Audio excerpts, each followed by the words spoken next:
I don't know what it was like for you to finally get some natural light and air after our 83-year voyage aboard the Flores, but I was immediately taken by Enoch's sights. And what a group to experience this with. First, there was our outrider Captain Jack Tanner, who was selected by the ECA and tasked with rebuilding the group that had been all but lost at the Caravel mishap. I'm honored that Tanner chose us, his mercenary contacts, to make up this new squad. Chauffeuring us around would be none other than Jakub Dabrowski, one of the best, if not the best, mechanics/drivers I know.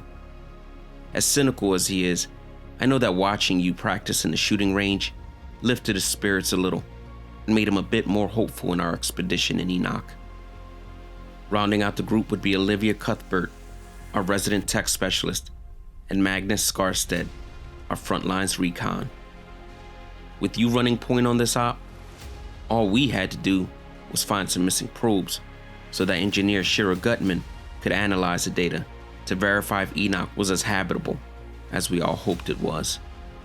I'll be honest, after we set up camp, it started to hit me a little bit that this could finally be it, our fresh new start, where we could leave behind our old lives, where Olivia could forget her past nightlife as a DJ, bouncer, and even a gangbanger. Jakub could forget about growing up alone in Poland as an orphan, and Magnus could forget about how his homeland of Norway became a wasteland as a result of a terrible earthquake. And I could move on from the negative stigma of being a merc and fully embrace my role as an outrider, a hero of sorts.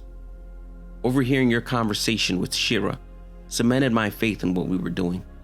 I mean, knowing that she was involved in the thorough planning of making Enoch our home, and hearing how the core of the Flores would be used to provide power to the colony, and how the people would be brought down to the planet in shifts as resources allowed, those were the details I needed to hear to believe that all the technical stuff would be done in good, thought-out order.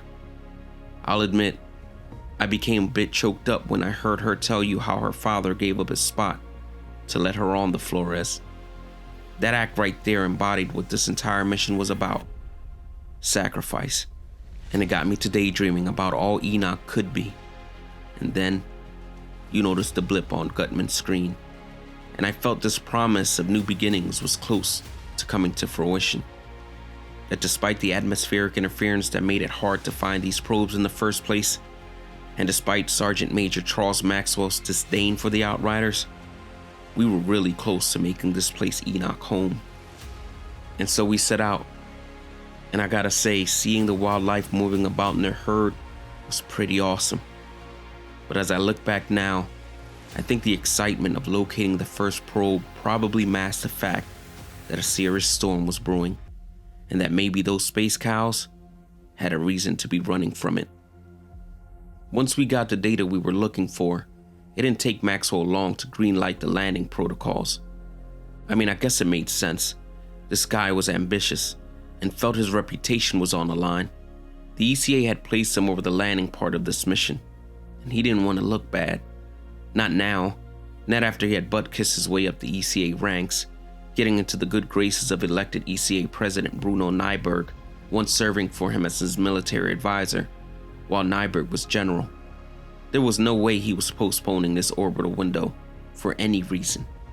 Even with Shira objecting, even after a strange signal surfaced that we presumed was coming from our second probe.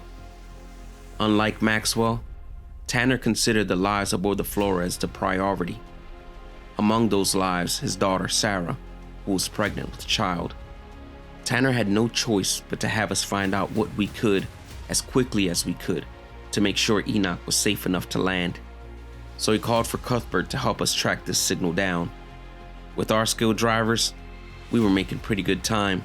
Well, until the electronics from our vehicles froze and we had to continue on foot. On foot and unprotected from the environment. An environment that would infect Skarstedt and would start to derail any bit of progress we had worked up to. Whatever Skarstedt caught, it spread quickly, and Tanner reacted quickly by calling back to camp to get the medics prepped for support. Despite things spiraling, I'm pretty sure you sensed how close we were to our objective, so you continued undeterred, even with a savage pachyderm attacking you.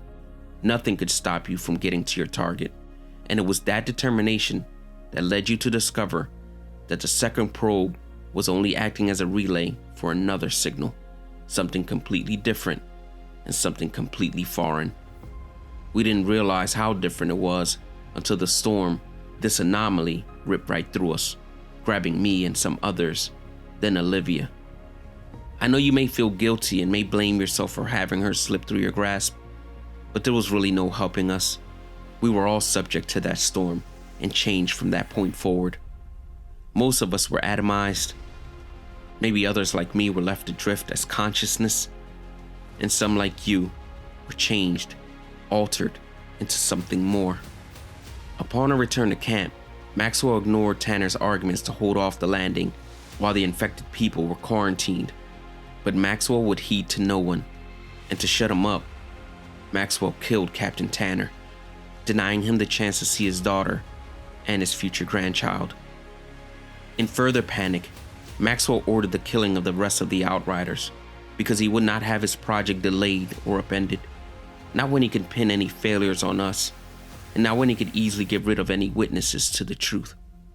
Maxwell had pushed us against the wall, and there was really only one proper response by former mercenaries who were being denied a new life: to cut through his personal guards and force Maxwell to abort the landing sequence.